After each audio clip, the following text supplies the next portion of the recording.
right, protect yourself at all times. We are on it. Here we go. Ron Futrell with the latest version of the Vegas Sportscast for this Monday. And what a Monday it is. Oh, we had a big Sunday. Tell you about that in a moment. Also some Rebel basketball to talk about, but we got Vegas Golden Knights, Rebel basketball. Oh, and we got a college football game tonight and some NFL stuff that happened yesterday. So it's a busy one for you. Let's jump right into it. First of all, with the Vegas Golden Knights from last night, New York Rangers came into town. Big crowd at that game. Now, there's always 18,000 at the game, so big crowd is redundant when it comes to, but big crowd of a bunch of Rangers fans in the stadium last night at T-Mobile Arena. It was quite a crowd. They go 50-50, close to it. A lot of blue and red and white shirts there with the Rangers fans. They went away disappointed. Marc-Andre Fleury turned away 28 shots. Just a fantastic performance by Fleury.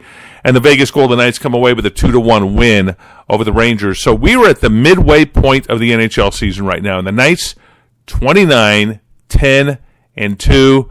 They lead the Western Conference. Simply phenomenal. 60 points right now for this team. The only team in the NHL with more points right now than the Knights is Tampa Bay. The Lightning have 63 points in the East. And let's see, they played once this year, and the Knights beat the Lightning. So there you go. So now we're going to start talking about home ice advantage for the playoffs.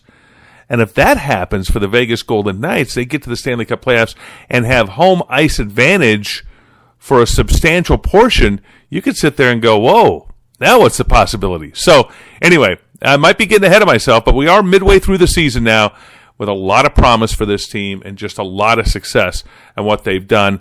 Congrats to Gerard Gallant, the head coach, going to be coaching the Pacific Division in the, let's see, it's going to be in Tampa Bay where they have the All-Star game. So it's going to be the All-Star game in Tampa Bay coming up later this month. But they have, in the NHL now, they have a mandatory break that they take right about this time of year. Every team has 5 or 6 days off. So the Golden Knights are now in their 5-day break. They do not play another game until Saturday night here in Las Vegas, and they don't practice again until Friday. So they've got Monday, Tuesday, Wednesday, Thursday. They got 4 days where the guys don't have to think about hockey and get out there on the ice. So that's nice. That part you gotta like, that they have that break in a sport that's as difficult and as grueling and as physical and brutal as hockey is. Yeah, it's nice that they've instituted this winter break that they take, and each team gets one. So it's happening right now throughout the NHL where teams are taking time off and taking days off. They are not taking off during the Olympics this year, and they've done that in the past where NHL players have gone in and played during the Olympics. And it's now so they've taken time off from the NHL teams, but the guys who played in the Olympics didn't get time off. So what's happening this year is NHL players will not be in the Olympics. So they're just going to play on through, which I like that idea. Let's see some of the up and comers. But it was fun. I got to admit, it was sort of fun to watch teammates sometimes play for opposing countries in the Olympics. There was an appeal to that. No, that was sort of fun over the years to be able to see that. But now it's a different era, different time. This is what they're doing in the NHL, and I like this one as well, where we're going to see some of the great young players come up and play for their nations in the Olympics. So, that being said, Vegas Golden Knights, again, taking a well-deserved break right now, but just they leave on a high note with a great performance with a 2-1 victory over the Rangers last night, and they play again Saturday night here in Vegas. Okay. Oh, tonight, we got a football game. Call it that, wouldn't you? Yes. Roll Tide or go Dogs? Hard to say, man. This is the battle. This is the battle of two southern states right there next to a border battle between Alabama and Georgia. They're going at it tonight in college football to decide who will be the national champions. And by the way, this is the number 3 and 4 teams in the 4-team playoff. These are teams, the 3rd seed and the 4th seed, that are in there right now playing for the championship. Alabama favored by 4.5 points at last check over Georgia. And the bottom line, can Nick Saban get that offense rolling against that tough Georgia defense? And tonight we'll see. I've already said I like Bama giving up the 4.5 points. So we will see. Time will tell. Good football game. That's what I hope we all have tonight, is get to see a great football game tonight down in Atlanta. Well, appropriate, huh? They're playing this down in Atlanta in the Mercedes dome. If you see look at the I don't know what they're doing with the roof tonight, whether they're going to open it or close it, but check that out. See, it's got that big Mercedes-Benz logo on the roof, and it opens and closes symmetrically. Is that the best way to describe it? I mean, in a circle, and then it opens up like a kaleidoscope opens up. Remember those old kaleidoscopes that you'd look through? It opens up like that.